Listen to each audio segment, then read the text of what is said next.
मुख्यमंत्री जयराम ठाकुर ने कहा कि कोविड-19 के लिए स्टेट डिजास्टर रिस्पांस फंड में एकत्रित हुए पैसे का पूरा हिसाब किताब ऑनलाइन कर दिया गया है, जिसमें कितना पैसा एकत्रित हुआ है तथा कितना पैसा कहां-कहां खर्च हुआ है, उसका पूरा ब्यौरा उपलब्ध है। मुख्यमंत्री ने ये बात हाल ही में कांग्रेस के नेताओं द्वारा आरोप लगाए जाने पर जवाब दिया है। उन्होंने कहा कि प्रदेश सरकार इस मामले में पूरी तरह पारदर्शी है। उन्होंने कहा कि जिसे इसकी जानकारी चाहिए वह वहां से इसकी जानकारी ले सकता है। बिलासपुर में पत्रकारों से बातचीत करते हुए मुख्यमंत्री ने कहा कि प्रदेश व देश में कोरोना संक्रमण के मामले बढ़ते जा रहे हैं, जो कि चिंता का विषय है। उन्होंने कहा कि कोरोना व सूखे की स्थितियों का सही आंकलन करने के लिए वे स्वयं हर जिला में जाकर फीडबैक ले रहे हैं। हालांकि बारिश कम होने की वजह से कई पेयजल स्कीमें प्रभावित हुई है, लेकिन अभी तक पानी का संकट उत्पन्न नहीं हुआ है। उन्होंने कहा कि लोगों को पानी मुहैया करवाने के लिए जल शक्ति विभाग को निर्देश दिए गए हैं कि आज की परिस्थिति में ये आवश्यकता कि हम कोविड के इस संक्रमण के बढ़ते इसको देख करके इसको शीर्ष प्राथमिकता मिले, तो हमने शीर्ष प्राथमिकता में फोकस होकर के काम करने की इस दिशा में कोशिश की है।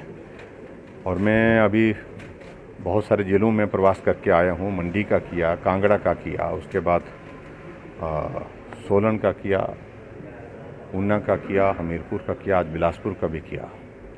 और उसके बाद वीडियो कॉन्फ्रेंस के माध्यम से हमने सभी जिला के अधिकारियों के साथ पहले भी कई बार हमने बातचीत कर ली है।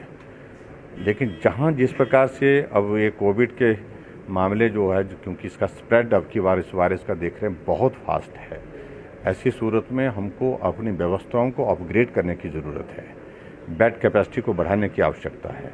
हमारी ऑक्सीजन की रिक्वायरमेंट कितनी होगी, उस सारी चीज़ को लेकर के वो भी प्लान करने की आवश्यकता है।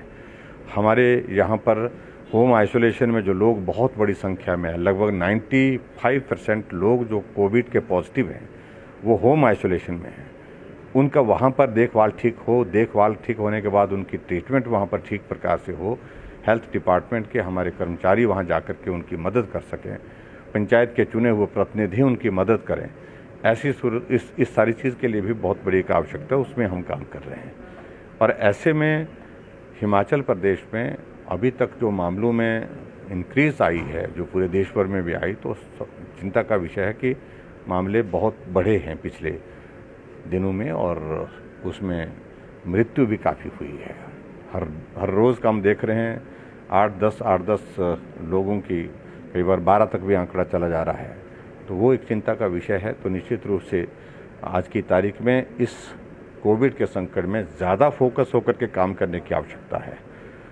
वीडियो कॉन्फ्रेंस के माध्यम से हमने सारी चीज़ें हमने की ही पहले, लेकिन मुझे आवश्यक लगा कि हम फील्ड में जा करके भी कुछ चीज़ों को देखें और अधिकारियों के साथ बैठ करके डिटेल में बातचीत करें, ताकि उनका भी पार्टिसिपेशन हो और जो इश्यूज़ वहाँ के हैं उनके समाधान के लिए वहीं पर हम निर्णय लें और निर्णय लेकर के आगे बढ़े। सूखे से हुए नुकसान का सही आंकलन करने के लिए कृषि व बागवानी विभाग को निर्देश दिए गए हैं। इसकी रिपोर्ट आने के बाद केंद्र सरकार से सूखे से आर्थिक मदद की मांग की जाएगी। सूखे का ये दौर चल रहा है। अभी तक हमने यही कहा अधिकारियों को, एक तो फील्ड की असेसमेंट, जो एग्रीकल्चर और हॉर्टिकल्चर सेक्टर में जो लॉसेस हुए हैं, नुकसान हुआ है, फसल को नुकसान हुआ, उसकी असेसमेंट हमारे पास आया ताकि हम केंद्र सरकार के समक्ष अपना पक्ष रख सकें। दूसरी जो वाटर सप्लाई स्कीम्स हमारी हिमाचल प्रदेश में जो प्रभावित हुई हैं, उन वाटर सप्लाई स्कीम के लिए हमने कहा है कि डिपार्टमेंट को जहां इंटरलिंक उन स्कीम्स के माध्यम से उसकी वाटर सप्लाई हम जो है सुनिश्चित कर सकें तो वो करें। और उसके अतिरिक्त जो है, कहीं अगर ऐसा लगता है कि कुछ एरिया में राशनिंग करने की ज़रूरत पड़ेगी तो उसमें उस पर भी विचार कर लिया जाए। अगर इफ एट ऑल वो सिचुएशन आती है जहाँ हैंडपम्प से हम दे सकते हैं, हैंडपम्प लगाने के लिए इजाज़त दे दी गई है, बजट का प्रावधान उसके लिए कर दिया गया है।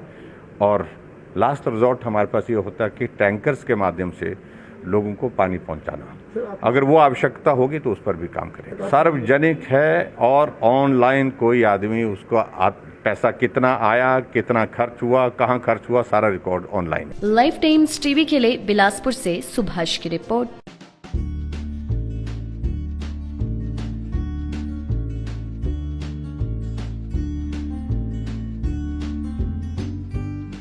Regular hand hygiene. One must wash his hands regularly, either with soap and water or by using the hand sanitizer which are available. Secondly, one must cover his cough. When you're coughing, cough into a tissue and dispose of the tissue. If you're coughing into a hanky, keep it properly isolated and make sure it's washed properly. If you have cough onto your elbow, so that you don't spread the infection.